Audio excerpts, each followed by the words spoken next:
Today we'll hear the chilling tale of a minister who encountered a horseman not of this world, stalking him through the night on a spectral steed. As you listen to this unsettling tale, put yourself in the minister's shoes. How would you feel in that situation? Would you allow fear to engulf you, or would your brave spirit persevere? Enjoy the story of the minister's terrifying encounter. A phantom horseman was encountered by the Reverend John Jones of Holywell in Flintshire. This Mr. Jones was a preacher of extraordinary power, renowned and respected throughout Wales. One day, as he was travelling alone on horseback in the Montgomeryshire area, he approached a forest which lay in his way, and he was confronted by the sight of a murderous-looking man carrying a sharp sickle. The minister felt sure this man meant an attack on his life, and great fear engulfed him. He watched this figure running in a crouched position, hiding, darting in and out amongst the hedges. All of a sudden he saw the man conceal himself at a place where the hedge was thick and where a gate crossed the road. The minister felt sure this was where he would be attacked, so he stopped his horse to reflect on the situation and try to figure out what to do. There was no house in sight, and the road was hidden by high hedges on either side. Should he turn back? In despair, rather than in a spirit of humble trust and confidence, says the good man, I bowed my head and offered up a silent prayer. At this juncture, my horse, growing impatient with the delay, started off. I clutched the reins which I had let fall on his neck.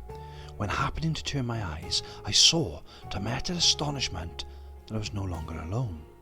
There, by my side, I beheld a horseman in a dark dress, mounted on a white steed. In intense amazement, I gazed upon him.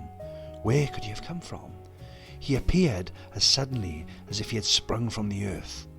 He must have been riding behind me and overtaken me, yet I had not heard the slightest sound. It was mysterious, inexplicable, but joy overcame my feelings of wonder, and I began at once to address my companion. I asked him if he had seen anyone, and then described to him what had taken place, and how relieved I felt by his sudden appearance. He made no reply, and on looking at his face, he seemed to be paying no attention to my words, but continued staring intently at the direction of the gate, now about a quarter of a mile ahead.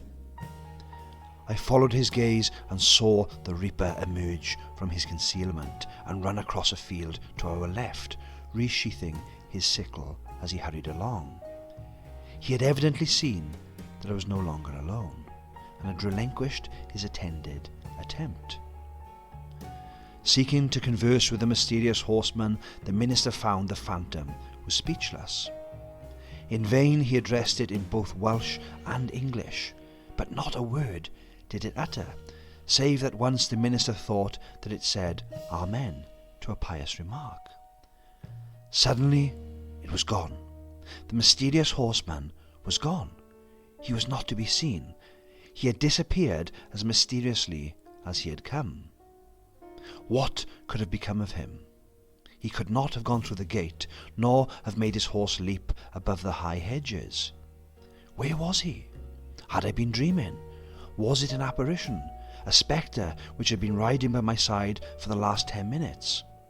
Was it a creature of my imagination? I tried hard to convince myself that this was the case.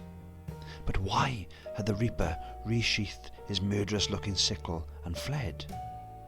And then a feeling of profound awe began to creep over my soul.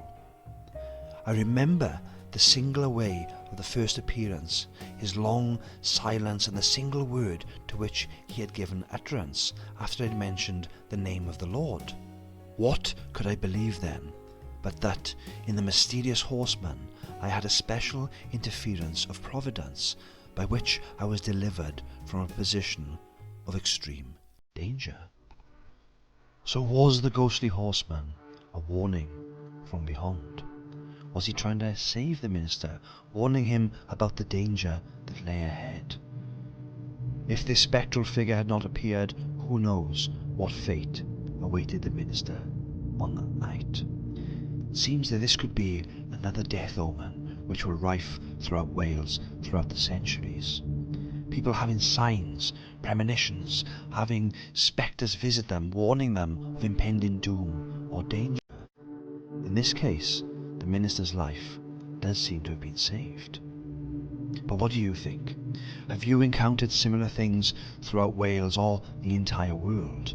Please let me know in the comments below. As always, remember to please like, share, subscribe to these videos.